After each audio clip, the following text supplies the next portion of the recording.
I rotated thrones across 7 kingdoms. 6 of them, I ruled as queen. No one noticed, not because I was powerful, but because I wasn't favored.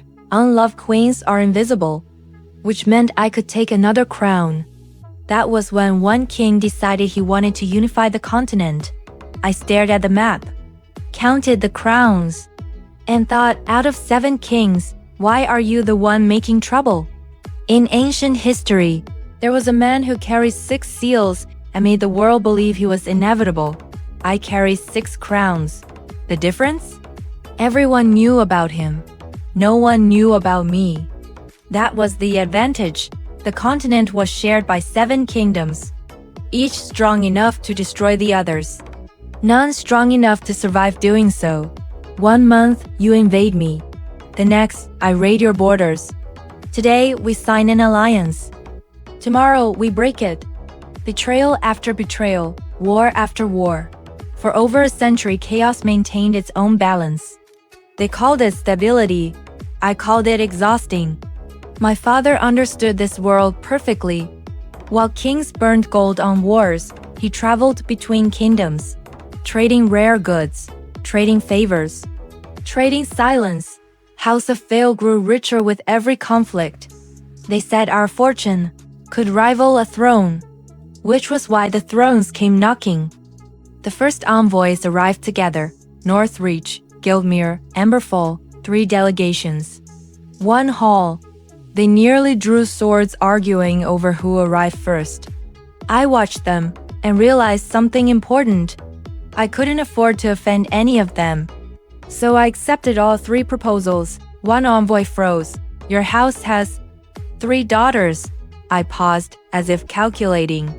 If these 3 were accepted, the other 4 kingdoms would already be on the road. My father didn't hesitate. 7, he said calmly. Born on the same night. That was when I understood how House of Vale survived this era. Perfect balance. The rumor spread fast.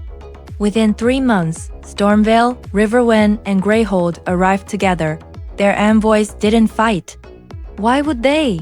There was enough for everyone. Only Ashenfall remained silent. I sent people to inquire. A succession struggle. Internal bloodshed. My father didn't wait. He scheduled the weddings. 1 every 2 weeks, 6 daughters. 6 ceremonies. Officially, in reality, 1 woman. 6 crowns. 6 full-time obligations. I asked him one night, what if they discover the truth?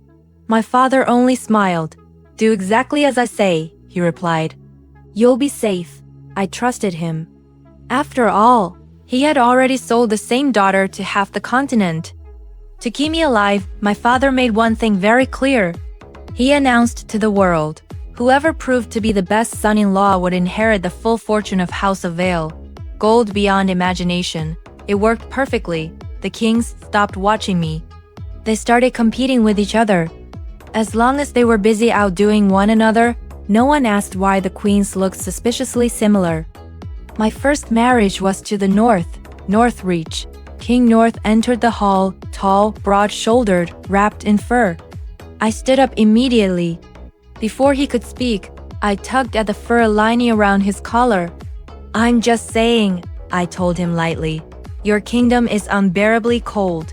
My 5 sisters refused to come. He adjusted the fur calmly. If they refused, he asked, why did you agree? That was the question I'd been waiting for. I shrugged. I rolled the dice, I said, and lost. I walked to the table and picked up a handful of Northreach dates. I picked up a few Northreach dates from the table. Even the food is ominous, I said casually. You know what they say about bad dates. I tossed them lightly between my hands. They never end well. I tossed them from hand to hand, watching his patience fracture. The Cold King said nothing. He turned and left. Good. Men complicate work. And I was already holding 6 jobs. From that day on, I criticized Northreach relentlessly. Every climate, every custom. North avoided me whenever possible, which gave me the perfect excuse to return home and prepare for the next wedding. Next came Guildmere, wealthy, refined. obsessively polished. Little Gil had only recently taken the throne, young, brilliant, unbearably confident. He told me, proudly, that my fate was far better than my sister who married the North. I replied with a single sentence. Did you just eat onions? I said. He froze. Turns out, upsetting Little Gil was incredibly easy. Not long after, he suggested I find somewhere more suitable to spend my time. So I did. Emberfall was warmer. Emberfall's king was different. M was courteous, attentive, almost gentle. He had heard the rumors that the daughters of House of Vale were particular, so he prepared everything, the finest fabrics, the rarest sweets, tableware fit for a coronation.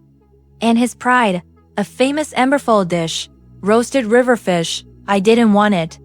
I ate it anyway. Then I set down my fork. Tell me, I said lightly, did this fish die naturally or give up? His hand froze mid-air. For the first time, the warmth in his expression cracked. I doubted he touched fish again that year. Stormvale was quiet strength, military, agricultural, efficient. Val himself was reserved, uncomfortable with closeness. He set down his wine, hesitated, then leaned in. I lay back against the pillows and placed 2 fingers gently against his lips. Before that, I said, could you do something for me? Show me one of Stormvale's traditional dance. I moved my fingers step by step across his lips. His face burned red. He fled without a word. After that, every time he saw me, he ran. Every time I saw him, I asked again. Riverwind sat at the center of the continent. Riv had charming eyes and a talent for conversation. He spoke easily, joked freely, treated me as an equal. We talked for hours. Before I could test him, he stood, bowed politely, and excused himself. Rest well, he said. He was perceptive. I tested him several more times. He never questioned my movements, never restricted my travel. I didn't even need his permission.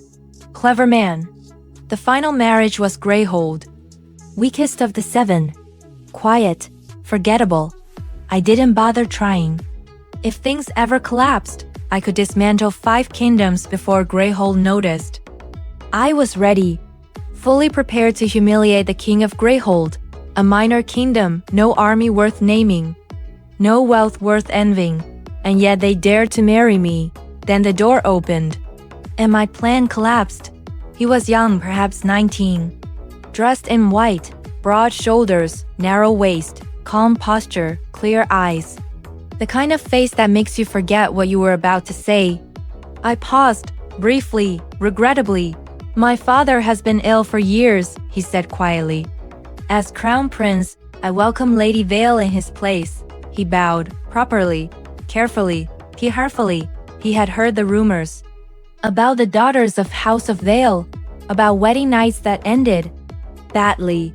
He didn't expect kindness. He hesitated, then sighed. Greyhold is weak, he admitted. Our army is small. Our coffers thinner still. We survive on diplomacy and charm. He met my eyes, resigned. Marrying me must feel like a loss. A sick father, a poor kingdom, and a quiet, broken heir. I looked at him for a long moment. Then, unexpectedly, I lowered my gaze. Heat crept up the tips of my ears. I heard my voice change, sweeter than intended, underscore. I'm not like my sisters, I said softly. He froze. Then, slowly he reached for my hand. Candlelight flickered, fingers tightened, then loosened. The warmth between us lingered longer than expected. Everything was fine. Until the 7th crown came looking for me.